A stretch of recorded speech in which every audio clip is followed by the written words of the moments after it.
Tony, and that's Chris over there. We're the guys who are on the other side of the camera, so we're not used to being up in front of you all. I brought some. You're used to it, Tony. I get a lot of lines. I've cured my stutter on the show because every time Michael's in the library or now in the subway doing a 15-page day, I'm reading all the Reese parts, the root parts, everybody he's talking to. He does accents, and he doesn't know he does accents. He was reading for a Russian or something, and he said, "Wow, Tony, that was a great accent." I said, "I'm not doing an accent." We're all looking around like, is he not hearing what he's doing? Because that was an accent. It's pretty great. He gets into it. He knows these characters. And he reads the lines. He reads them like characters. He's great. And Chris is the guy that I'm like always looking out for Chris because he's got to be between two sets sometimes and doing production meetings, making sure. And whenever there's something that's a visual effect, where every director in the world will just say, "Oh, can you guys hear me okay?" Every time they say, "Oh, that's just a green screen, don't worry about it, no big deal." I'm like, actually the guy who's got to budget it and make sure that it all works is Chris Wright over there. So I'm always calling Chris and saying, "Hey Chris, we got a director who wants to do 15 visual effect shots." He's really tattly on the director. Yeah, I'm tattling. But we've been at it longer. So this is for all the hardcore geeks out there, because I'm a hardcore geek too. Besides working on the show, I love the show. It's one of the few pilots I've actually worked on that I just dig.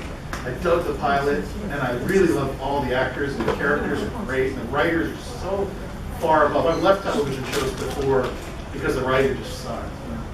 These guys write it so well. I'm honored to work on the show. So this is for your hardcore geeks. This is all 5 seasons of the television show, every episode of the television show, every script, every shot we did, all in one place. Okay, this is the season you can't see.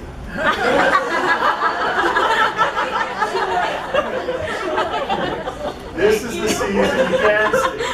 Well, you didn't see anything, you just saw the names. That's it. Okay. So these are all the episodes from season 4. So one of the other things that I do, and we'll kind of bounce around between the two of us to show you is when I get, I'm a script supervisor. Who knows what a script supervisor is? Anybody? It's a weird job. Okay, anybody? Go ahead. What is it?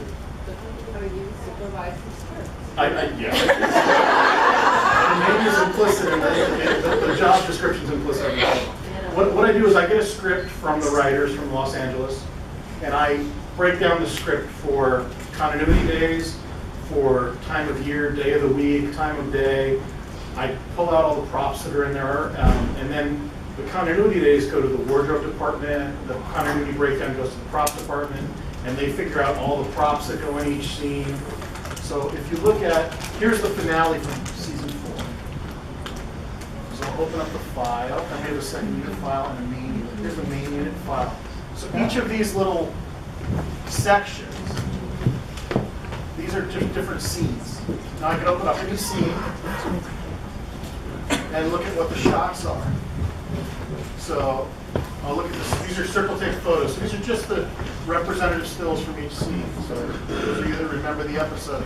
So this is what the A camera's seeing and what the B camera's seeing. So we'll go through. You can see all the different shots that we did for this scene to make up the scene. Okay, now for the real hardcore geeks, it's so nice to be in Very nice. Now, I'll open up the shot. Now this is a shot window, and this is the actual script from the thing, and you can see what these lines are. And these lines represent the shots that we did to cover the scene. So what I'm doing when I get the script, and you can see what all the coverage is for the scene. So each one of those lines represents a camera. So that's just one setup. And that's all the coverage that we did to make up that scene. Isn't it pretty amazing? Wow. And among his many other responsibilities, one thing that Chris Wright does is oversee a lot of some of the surveillance cameras, and he can talk about that as well. And he works in conjunction with another person, with Sam, to make sure that we get all the surveillance angles covered. So you jump in whenever you want. No, you're a total geek. So this is all the coverage for the scene, so you can see. And I have all the camera information and all the geeky stuff. stuff that the editor wants to know. There's a whole bunch of information for, let's open up one shot at a time. So let's just go here. Let's open up take. Sorry, scrolling with it. We did an POV on that scene, I'm sure. I'm sure we did. Oh yeah, you want to see That's that? the fire. That was in the fire. They pulled the fire alarm. The fireman came in. And they had the fireman's key to get the elevator unlocked. So this is down to the information that we did for the day. Let's find one of Chris's shots here. Why Charlie? That's your camera, baby. Yeah. Right there. So there's the Why Charlie camera. That is one of the MPOV shots. MPOV, high angle, wide street surveillance, route and Finch across the street, camera right into the building. I think some of you were there that day. Yes. Yeah, a lot of them were there that day. It was cold. I was framing out, equipment and people and all of that to get the entrance of them walking in there. It was, And Chris is doing that all the time. And one of the biggest things we have on set is that we'll be all set up to go, and Chris will try to get a surveillance camera in there, and he's like, Tony, you need just a foot to the right. Like, you get a much better shot. They call me Creepy MPOV Man. Just hiding cameras everywhere. And he can sneak them in the best places sometimes. And then Sam's modus operandi is usually to set up, who's the other MPOV person. She'll usually just wait to see where I set up, and set up a ladder right in front of me, and that's where her shot is. Or she'll set up before the Alexas, and then, Yeah. what do you mean? This is my shot. Which is, that's a whole lot of fun. So I guess the story stuff that you guys might be interested in. So this is a database that has every single bit of camera information, director's choices, everything for the episode. So when a director, and I used to have one of those memories where I could remember, like I've done a lot of films too. I did Black Swan and The Wrestler for Aronofsky, those two of those bigger movies in my own that I've worked on. And I have this thing, this like glitch in my brain where I remember every detail of every shot from the movie. And I would remember it a year later sometimes. I was doing Wes Craven's last movie, and Wes called me up from the other room. He's like, these expletives are telling me that I don't have this shot. I know I have this shot. Where is it? And I said, And I remember it, and then I go into my database and just look and find it. I said, tell him look at 22 Apple, take 3. That's the one you like. Wow. And he goes, ooh, because he can keep that info. So when you're doing episodic TV, I've never done anything that lasted 5 years. Not even high school lasted 5 years. So I can go back to season 1 and open up a file and answer a question. Like I remember, especially when we were doing stuff with Al and David and Bobby, over here earlier, like, do they have a wedding ring? I don't remember because it was 2 years ago we saw them, things like that, and we're able to work together kind of as a team. It's a really cool job that I have because I get to talk to everybody on the creative end of things about all the little aspects of how the television show is made. And I know more about the characters than any director who ever works on the show because I'm working with them all the time. So when they say, what was my coverage in scene 58? I go, let's see. Scene 58, double click, let's look at the shots, and let's look at all our circle take photos. So this is every angle from scene 58. And these are just the ones that we picked. So Tony, how does that get fed into your system? Oh, you're really a hardcore geek out. This much. I'm running through This much. the Thunderbolt port on my MacBook Pro. Through a device called the Blackmagic Mini Recorder. That's an Ultra Studio Mini Recorder. It's like the size of it's like a fat pack of cigarettes. It's pretty small, maybe smaller than a pack of cigarettes.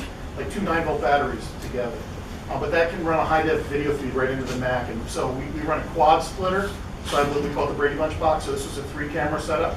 So A, B, and C cameras there, which was probably the D camera, D body at the time.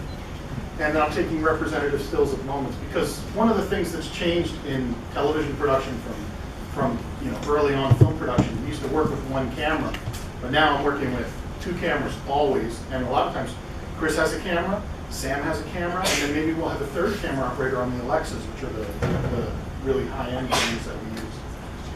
So we'll do that, and Sam sometimes runs the Blackmagic camera, which it looks good enough that we can lay it in on a stunt sequence, we can lay it in on a car crash as a narrative camera as well. Put them in crash boxes. They're a little bit cheaper than the Alexas. So when they get run over by a truck, it doesn't matter.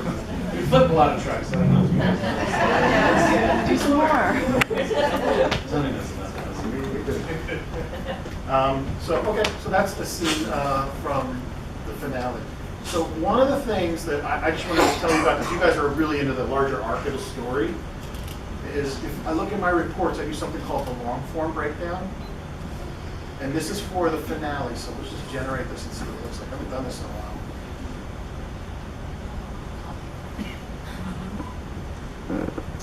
And this is kind of cool, so if you see it, see where it went.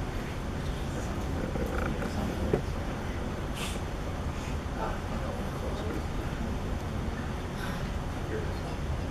Okay, so you can see the heading, and then they're all little elements, like tracking elements from the story. There's no number for the anchorman in this episode on the utility phone, like all these funny little details. And so there's all these meetings that happen. Tony was talking about it a little bit before. He has a stunt meeting, there's a production meeting, there's a tone meeting. And I have a second assistant, Jason, who goes to all those meetings for me and takes notes on the meetings. Like, it's really important. Like, this episode's about redemption. Like, so anything that has to do with redemption, you gotta get in the episode. This episode has a certain color scheme, a palette that we want to really express, and we don't want to see the color red ever until this scene. There's like really fun details like that. And then one of the things that we do, and one of the things that's crucial, and Tony was talking about this one, is, you know, a lot of times the reason we cut stuff is because we run way over. So here's at the end of the episode, after all that work, okay, those are all the scenes that got omitted. Look at that. A lot of scenes get omitted. So there's the total projected running time. You know, it airs at 45, 20, I think, or something like that. Or sometimes it's 43, depending on the saga stuff. So that one timed out at 54 minutes. So they're going to cut, they got to cut 11 minutes out of some of these or more. A lot of Chris Wright, a lot of Chris Fisher's episodes come in at 62 minutes, 63 minutes. Because he gets so much in, you know, and then you got to cut him down. What happens to all that stuff, Tony? A lot of it goes away. I remember one of the fights Tony was talking about with the stunt coordinator. Some of it comes back. Like we shot. Do you remember that whole sequence with the flashback sequence to Michael Emerson's childhood with his father? We shot that and didn't air it for a year. We shot all that stuff for one episode that Richard Lewis, our first producer director, did. They did also the small Reese, the young Reese boy also, right? Everything. This is fun. It never aired, but it got filmed because they interviewed the little boy and there was a big story about it. Yeah, we've done a lot of things, and I got burned on one. I remember it was season. Oh God, I can't remember. It was who was the guy it was this big stunt. We had to throw him in the trunk of a car. Bald-headed guy, stunt man. I think it was season 2. So you weren't coordinating yet, but. There's this one guy, and I'm like, sure that we killed this guy, or we throw this guy in the car, and then we brought him back as somebody else. I'm like, you guys can't do that to me. And he's like, no, man, they cut it. And they did. They cut this whole stunt from the show. So there was one stunt where we had an actor who got, like, you know, beat up by, I forget if it was research, beat him up, threw him in the trunk of a car, and we definitely saw his face. So. Yeah, Tony's running out of stunt people in New York to use. We killed a few guys. We've had a few. But there's little Easter eggs for you dedicated. Actually, another question is, now that you know some of the crew, how many episodes have you seen with the crew have been in the shots? I know one. All right, bonus Lots question. of them. I will give a great prize to whoever knows what episode I'm in. I'm in an episode. What a great prize, Tony. Yeah, I'll send yes, you Tony. autographed Fusco stickers, okay? How about you? How about your laptop? Can we get your laptop? What? Can we get your laptop? One of these babies right here from whoever knows. How about a romantic date with Tony Pettine? No, my wife would have objections. Ride in the car. A ride in the car. No, actually driving the car. Was Paige Turkle in that episode? What was Paige Turkle in the episode? I don't even remember that. That's a good question. Was she? Who knows what? I don't even remember the episode number, but what? 1/6. She started in 1/6. I started what? She started in episode 1/6. I don't remember if she's in the episode or not, but she's definitely not in the scene with me. Aww. She's very rarely running the A story. Yeah, she's always so it's hard to kind of tie in. Teddy's in an episode. Does anybody know what episode Teddy is? 123. He's in 123. Teddy's in 123. I think Teddy's in multiple episodes. Yeah. I may have been in an episode on accident. I was talking to. I think you're in the background in one. We were in Times Square. I was talking to one of the PAs, and we thought there's no way we're going to be in the shot. So we were just talking, and all of a sudden the camera turns this way, and he's facing the other way, and he looks back and he says, "Quick, Joe, quick, go!" So we just turned, we just walked normally. I have no idea if we made it in there. Show us your scene, Tony. I can't even know. All right, I'll tell you what scene. I can't remember the episode. So it was You remember. Well, I don't remember the number, but so it was Root was breaking a guy out of prison, and it was a prison transport. Yes. I'm on the back of the prison. I played it right in, so you didn't know. Attached a GoPro Tell to me the about the space inside, dock, looking back, spaceship. and all Now that. when we watch, we'll look for you. Now, when you look back, you'll see it. But the only reason I did that is because it's the only way I could do my job. I couldn't get anywhere near, there's no room for the camera crew in there at all. We had them stuck in the front of the bus, so the only way, and I'm not a little guy, so I had to fit in there somewhere. And they squeezed me in this tiny little prison jump. They had no problem, we got an XL. 3XL. Got me in there somehow. I couldn't zip it up, and I think I ripped the back. But they got me in there. It was a hell of a lot of fun. And it was, I gotta say, of all the jobs I've done, I've never had a nicer crew to work with, and the shooting in Madison Square Park in a snowstorm when everybody else left the city and they declared a state of emergency. And I was worried that I couldn't get home because they were closing roads and everything. But we shot all day. We did it. All day.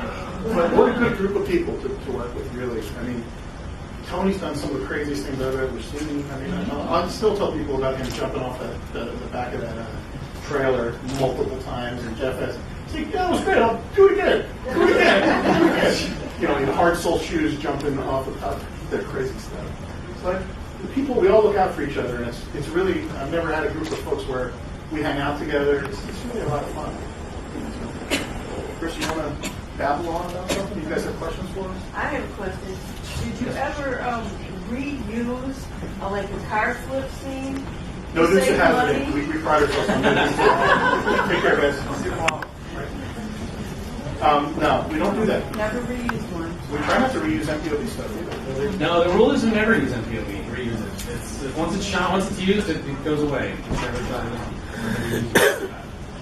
So we're always the challenge is always to go out and get new stuff all the time. And, you know, not only we're covering the action, everything that's scripted, and we cover it unless we're told specifically not to, or if it doesn't make sense. Actually, sometimes even if it doesn't make sense to have a camera there, it's a tiny little bathroom. There's a camera in there. What kind of creep photographs of bathroom? But they use it now. They use it. They use it for recap. Yeah, and that's what there's a recap moments, the previously on, and there's things like that that always catch me off guard. I look at it, well, it doesn't make sense to have a camera here, but it's kind of a good recap moment. It's kind of an important moment. So we try and make sure we get all of those pieces and think it through and try and get things at the same time. But it's fun. It's challenging, and we're driving Tony crazy with the number of shots and angles we get. And we use the GoPros, or we used to use the GoPros a lot more than we do now. But when we were using those GoPros, it was fun because you could hide them anywhere. And I clamped one to the front of the bus there, and I rolled the camera, and then the bus drove away, and I'm like, but you can hide them in fun places and get cool angles and get coverage of things that you don't necessarily get other ways with other cameras. So it's fun. But Tony's got to log all this stuff. We'll go out and shoot generic pieces, and we'll be in an area and we'll shoot 10, 15, 20 setups of Madison Square Park, or something that sort of just shows a generic New York for us to transition between them all. And I hand Tony a script before he looks and thinks, I hate you so much. Yes. Well, to give you an idea, on a normal movie, you do between 12 and maybe 24 setups a day. Okay, on our show, here's just a random day. Here, how many setups did we do? That's 17. Here's one at 47. Wow. Here's one at 75. Here's one at 54. So, and a lot of that is 79.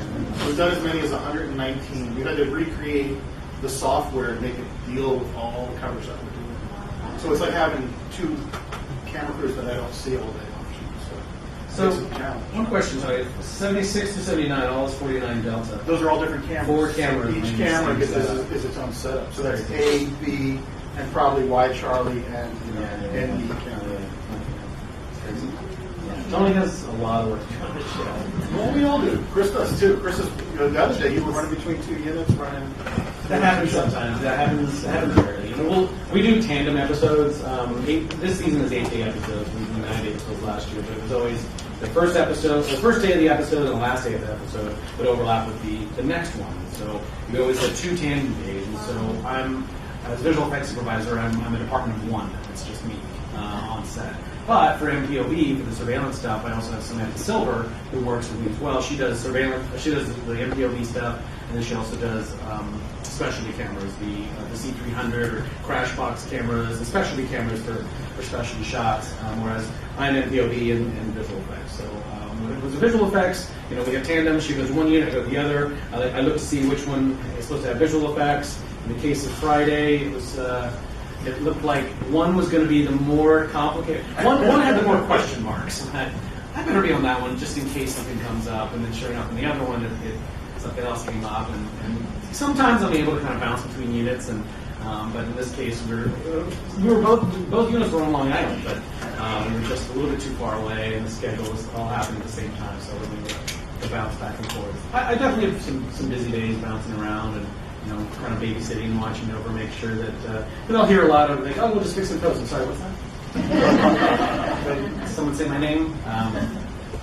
Yeah, and Tony's so great about it, because things happen so fast, and in the moment they're shooting and they have to make a decision, and okay, well, let's do visual effects, and then I'm maybe somewhere else shooting something else, and Tony's texting me, he's calling me, hey, they're talking about visual effects here, you better get over here, so I run over, and so Tony's always watching my back to make sure that I'm keeping an eye on things to make sure we shoot it correctly. And you're watching my back. Chris watches my back all the time because they're going to sneak off and shoot a bunch of Samaritan operatives who actually have to match later scene, doing something. And Chris will say, hey, we're going to go shoot this. You want to come look at these guys? And I'm like, okay, so I'm going to run over and get pushed. Well, Tony's continuity police. Script supervisor and set dressers. They're very, very much continuity police. Obviously, every department, wardrobe, hair, makeup, everyone's trying to make sure that everything matches from here to there. But Tony's the keeper of all things, and he's got the stills that can pull up. Like, you should be wearing this, or should be doing that when we need to be double checked. But I've always kind of wanted to Tony. So does this seem right? You know what? It doesn't. I don't have to say anything. Tony's got it. Tony, you're asking me to do this. Is that really? You're very Socratic. That doesn't seem to make sense. Tony, I have a question. Sure. It's over here. Because you're talking about how, both of you, how fast and how full the days are. And you're talking like 14, 15, 16-hour days sometimes. How do you have the time to do all of that? Do you sleep? Not much. Is that on the set as you're going? I'm only 24 years old, so. It's funny. I looked at this. It's really hard. I work a 6-day week, so I'm on the clock 6-day week. Everybody is working 5 days a week. A few of us have to work 6-day weeks in order to do it. Most script supervisors don't do what I do.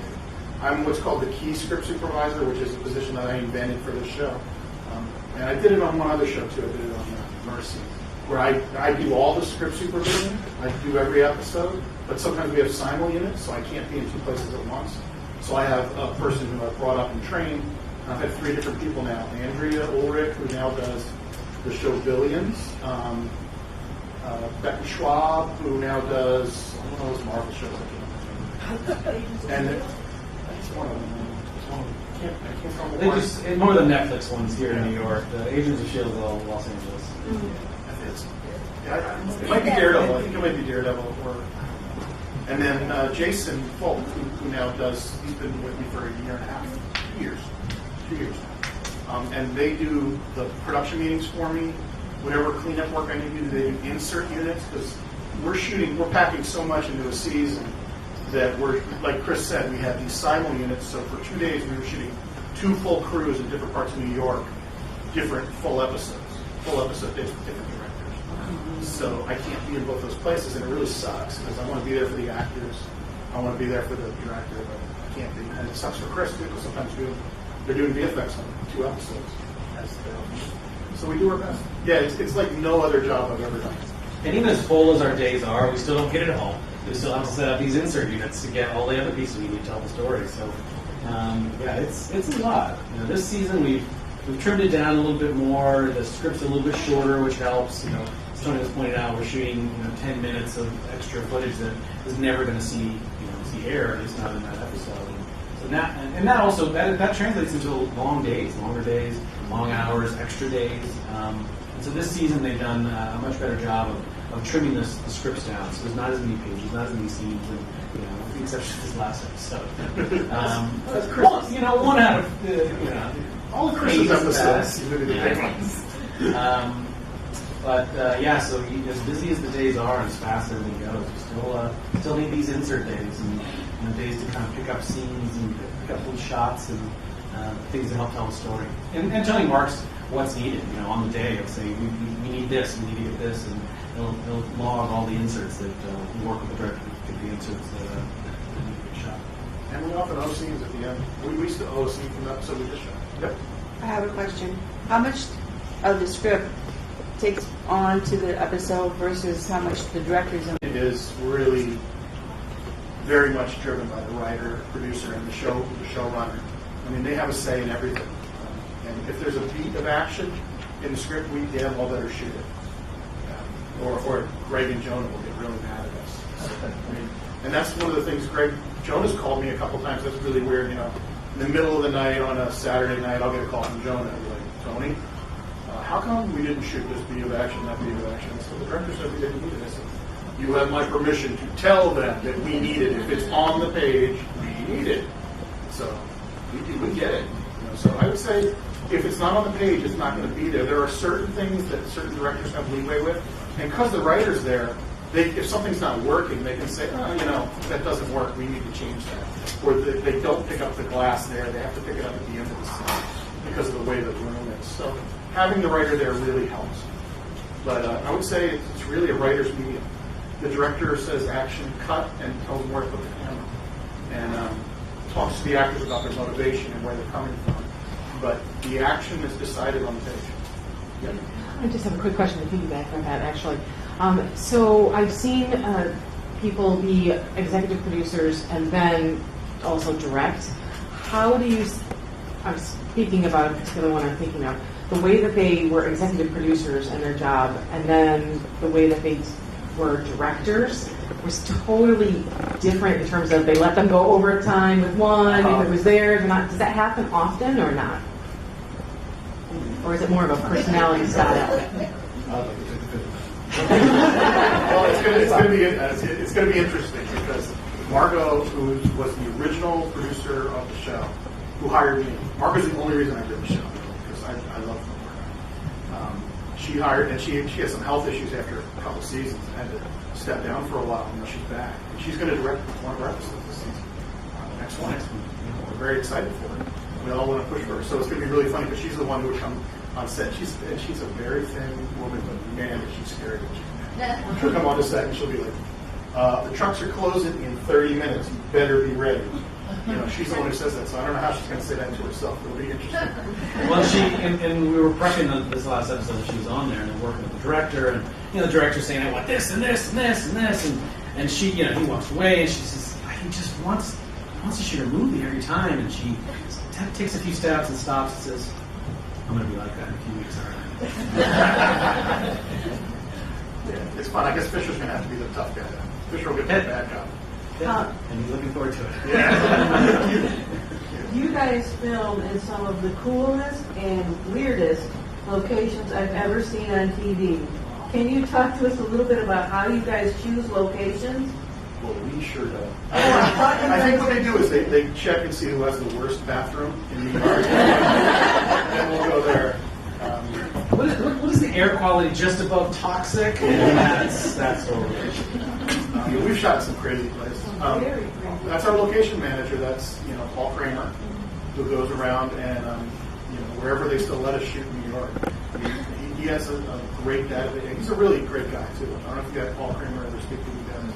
He knows more about New York than just about anyone. He's a really smart guy. And they'll just come to him with the script, and he'll give them a list of choices, and they'll take them on a scout. And then it's Michael Kidd, who's the unit production manager now. He used to be one of our first ADs. You guys know Michael. He's a very nice guy, very smart dude. And he'll be like, he'll put it together with them. They'll say like, well, we got this location and that location, but one's in Queens and one's in the Bronx. So let's figure it out. How can we find two places in Queens where our trucks can be. You know, so a lot of it is just like we're near our main location, and they have to get a set that works for an office building near a bank. You know, so they find two places that are close together. So it's a compromise balance, and that's what they work out in pre-production. And sometimes we don't know the location we're shooting the day before. And sometimes we lose a location. It happens. We'll lose a location. We'll have to go to cover set for the stage. I don't know if this is part of your department or not, but how do you deal with sound in the city? You deal live city with a lot of noise. Is there a lot of looping that goes on? Noah drinks a lot. Noah other sound mixer. It's tough because we have a running joke that like wherever they can find an elevated train that we don't see in the shot, we'll shoot there.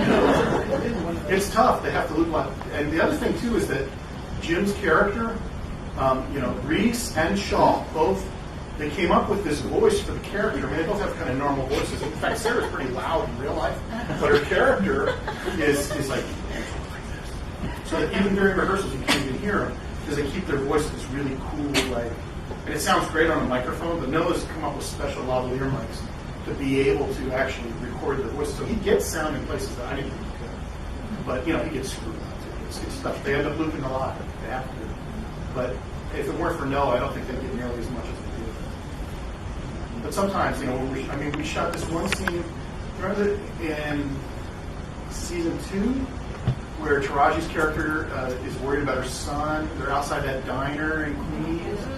And, I mean, it is the loudest place in New York, right there. There's an elevated train that goes by, the trucks go by. We're right on Jackson Avenue there, and it was pouring down rain. And she has to shoot an elevated scene with wind going. So they shot a dialogue scene where she's, you know, crying about her son, and I'm sure they had to loop that. It just happens. So what they do then is they record a guide track. They can, you know, do it like they do in an Italian movie where they just say the alphabet, you know, ABCD on the screen, and then when they go back, they say the dialogue. But they try to say the real words. There was a great location, I think it was last season, when Elias and Dominic meet for the first time, and we're under the Queensboro Bridge. Yeah. And we had shot, this is the last location of the day, and we shot somewhere else. It was a big company move, and we get there, and there's a little hotel. So we're here. There's a little hotel just right over here at the rooftop there. They were having a raging party, and we get there, and we're looking at it thinking, there's no way. And sure enough, that whole scene was looped. But I'm seeing boom mics that he's trying, and I don't know if it's going to be any good. He's trying to get sound, and the whole thing was looped. But you get there, and you know, there's no way for us to. Really, yeah, we're going to look and see if there's a party going on there. No, we find this great place. Like, we're all excited to shoot there, and we get there, and really? Really? That sounds like fun, but we got to do this. Or it's like really quiet and beautiful, and then they say, all right, roll camera, and then a jackhammer starts. Yeah. It happens all the time. I mean, poor Noah. That happens a lot. But there was also there was a meeting that I was in, and Jonah was on the conference call, and they were looking at location photos. I think we had come back from the location scout. We looked around. It looked terrible. I mean, it looked cool, but it just seemed like a terrible place to shoot.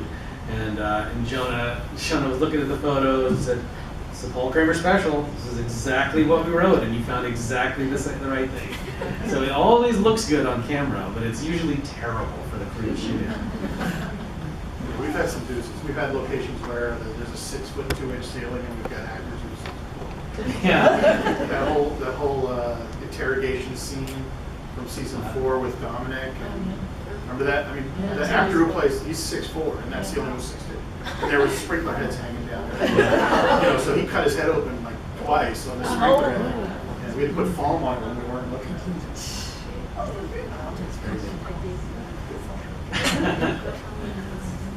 Any other questions? Okay, there's a lot of questions. Okay. Yeah. I'm sure there's a lot. Hi, I'm just curious how the music is produced.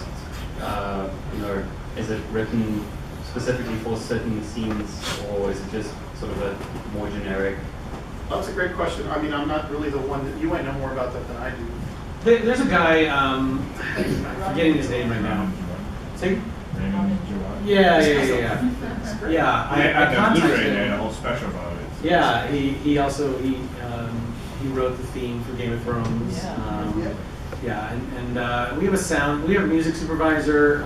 I was in LA season 1 in post production, dealing with all the visual effects there. So I got to know all the post production guys and Tom Trapolsky, the music editor. And so he would go through, and it was actually kind of fun because I would be down the hall and I'd be working like this and just hear this really cool music, and I would kind of make my way down the hall, go around the room and look and see what's happening, see what scene they're cutting into. Really cool. And it's usually, a lot of times actually, at least season 1, and I'm not sure how long it's carried on, but it was actually Greg and Jonah. They would actually find music, and they would find a specific piece of music. This is what I want to play for this scene. And they would, for a while, they were tagging songs to the end of each episode, and really creating that final moment. And they'd even write it into the script sometimes. Hurt got written into the script. That was awesome. When we were shooting it, we were playing it, and I loved it. Making sure. How many of you know the difference between cooking and baking? Yeah. Yes. Baking is very precise. It's a mathematical equation to the ingredients that you need. And if you do a little bit too much, then the cake's not going to come out right. So what I do is I work with people like Tony to make sure that we get all the ingredients correctly. We shoot all the elements properly. That this green screen is lit in the proper way. That this shot is set up in a way that's going to make things easier and smoother and better. So that when they put the ingredients together in LA, the computer in LA, and so that there, the cake comes out correctly. So I don't do a post anymore, which is odd, it's strange. So I'm on set making sure that everything is shot correctly, and I never see it again until it airs. And it's fun. It's fun to see it all put together, but then it's also kind of, I would have thought that differently. It works. So that's what I do. And I basically bug the camera departments and bother the directors and annoy the script supervisors for lots of information so I can send them along to LA and make sure all that's working correctly. Did you do the scene in the final season finale where the machine talks to Finch? Machine talk. Yes, that scene. Yes, there were some visual effects elements to that. The screens themselves, or monitor burns and stuff like that. So things like that, where it's sort of a straightforward, kind of somewhat straightforward gag. I'm making little adjustments, like hey, can we block this actor over here so it doesn't, it's not in the way of this, so we can affect this properly. So we don't have to roto when we're going to do something like that. We hopefully we're doing things that are so invisible you never even know. Like the scene when last season when Shaw is driving away in the van, she wasn't in that van. This was a photo double we had sitting in the passenger seat, and then we handed over to a little green piece that was on the rear view mirror. She was never there. So stuff like that it's kind of fun to see it all put together. I have to think it through in my head because I'm not putting it together. I'm not working with the artist. I'm not working with the pieces. I think, okay, how is this going to get put together, and what do I need to do to make sure that it goes together as smoothly as possible? And I'm making small adjustments. I'm working with different departments, props, scripts, electrics, and making sure that we're on top of things. We're ahead of it, so that they're not waiting on visual effects. There, when they get to the shot, everything's ready. Okay, we just need to shoot it. We just need to do this. And the best thing that I can have happen on set is have a director say, "What do I need to do here?" I said, "You don't need to do anything. Just shoot it the way you would." And everything else is already set and prepped, and they can just not even think about it. Just do what they need to do, and it all will come together smoothly. So that's the fun part. Chris is really great at being modest, but he's really wonderful at being kind of not causing too many problems and figuring out what they're going to do wrong before they do it wrong, and then gently guiding them in the right way. He's really good at it. I try and manage it all smoothly and quietly. I have to get loud and put my foot down. I do, but fortunately, it hasn't happened. It hasn't happened very. Great this season. It's been pretty cool. Yeah. It's been nice. It's fun. Knock on wood, quick. It's also exactly. It's also strange because everyone's seen behind the scenes DVDs and footage, and how visual effects are done, and green screens and set extensions, things like that. So everyone, even people in the industry who are around it, they feel like they know visual effects when they don't. But there was a couple of seasons ago, there was an AD, and I was saying, what do we need to do for this? And I would say, well, we need to do this, this, and this. And I don't understand. And I came up with this phrase that I don't use as often now as I did, but the phrase was, you don't have to understand, that's why I'm here. And it's, it can get frustrating because, people say, oh, we'll just do that in visual effects. Oh, yes, but we need to do this, this, and this to make sure that this is correct. So yes, you can do it in visual effects, but it's not just hey, it's done, great. Essentially, it's anything that's not just what you would be able to film. Second, It's what your effects are things that wouldn't just be easily filmed. Well, there's a difference between special effects and visual effects. Right. Special effects being all the explosions, all the practical things, squib hits, which we also do in visual effects sometimes. But this show uses visual effects mostly for cleanup and for doing things faster.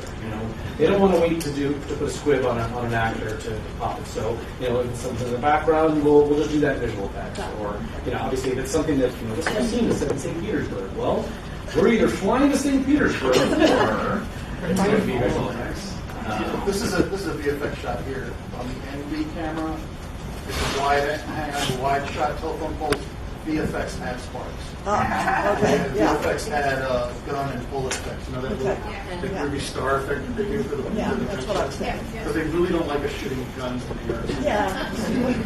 They let us do half loads for the finale last season. We've had a few run-ins with the police. It's a very specific case.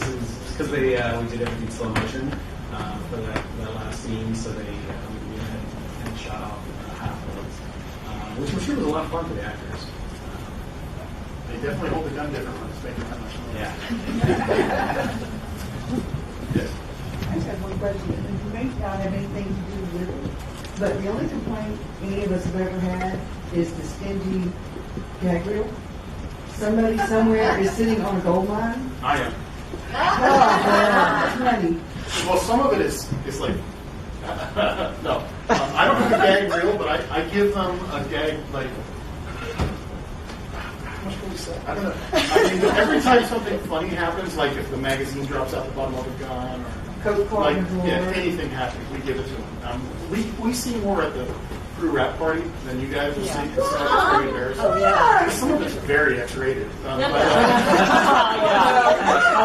ain't R-rated. So that was pretty X-rated. Especially with Chappie. Instead of selling DVDs they would ever have. You know what? We'll both mention it to editors.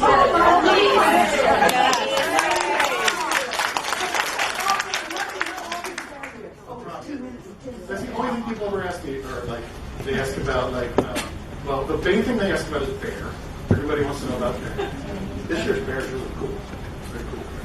And then, you want to know about that? Sure, no problem. Please. And all my Catholic women friends want to marry Jim somehow. He's dreaming. We're having a different bear this year? Yeah. Gotcha. Yeah. Actor bear. He's Because the original bear bit me. Yeah, the original bear was, Boker was the #1 Belgian Malinois in the world. Yes. Show dog, but also Belgian Malinois are trained to jump into car windows and rip people's throats out. So he was a little alpha. He was like alpha man. He was a little tough to have on set. Alice was with me when I got bit. Well, that's why Boker's not with us anymore. But at least this bear has the right plumbing, so he's still male. And we have a little trouble shooting around with Special effects.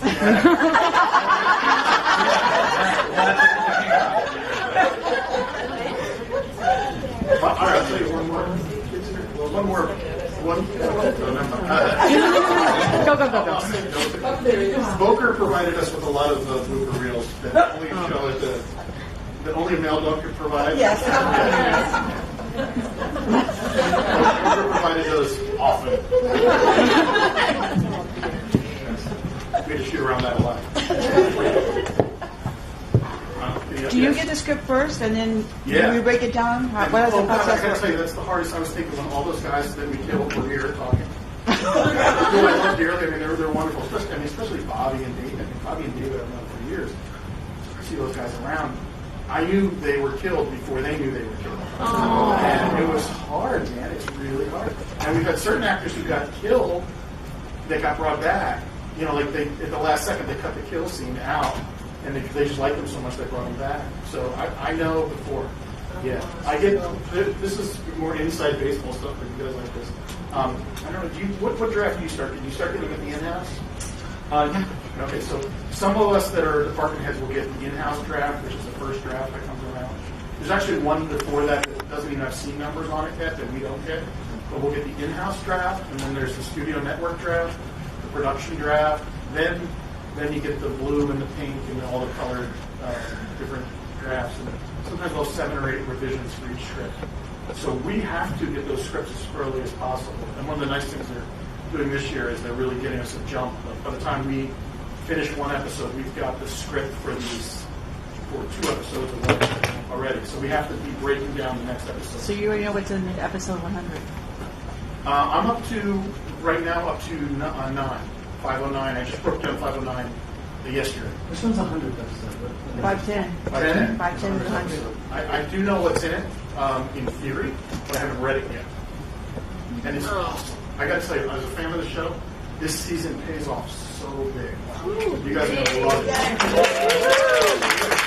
Great writers. We got some really great writers. You're going to love it. But they better don't kill me. I know everything that I can say. Spoiler, everyone dies.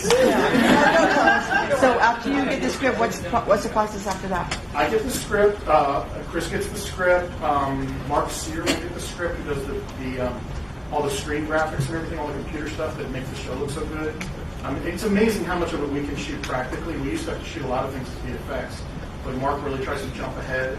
The production coordinator. So the production designer gets a script. The wardrobe supervisor gets a script. The designers get a script, and we do our breakdowns. And then we prepare. I do the continuity breakdown, send that out to everybody.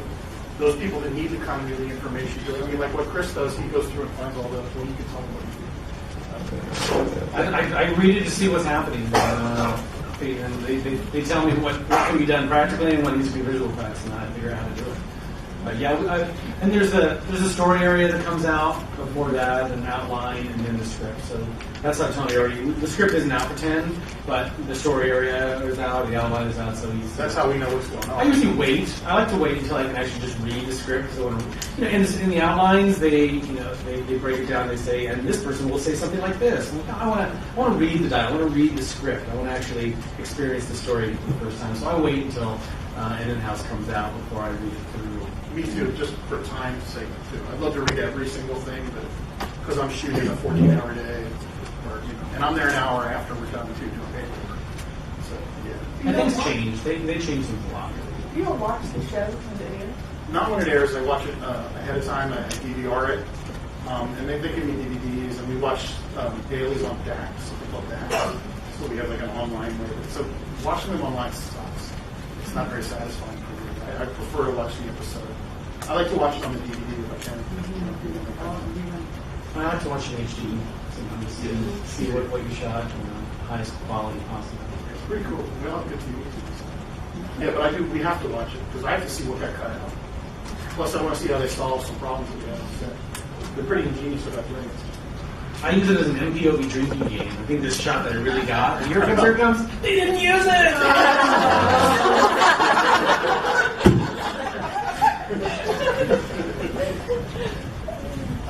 I want to play that game with you.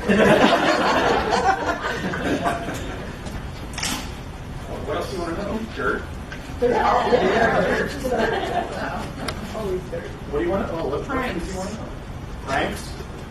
Oh, there are some pranks that happen. Kenny, well, that's a good prank for sure. They made one of our PAs walk around in a doctor outfit, calling him the doctor. He got into it. That was fun. Yeah, so Teddy, Teddy is the key of pranks. well, his name is Teddy. So when they, and then we have Kenny. So when they say Kenny or Teddy on the walkie, it gets confusing. So they decided to call him Dr. Chan. Do various things. And then it turned into, okay, now he's wearing a lab coat, and now he's wearing a stethoscope and a lab coat. Yes, he is.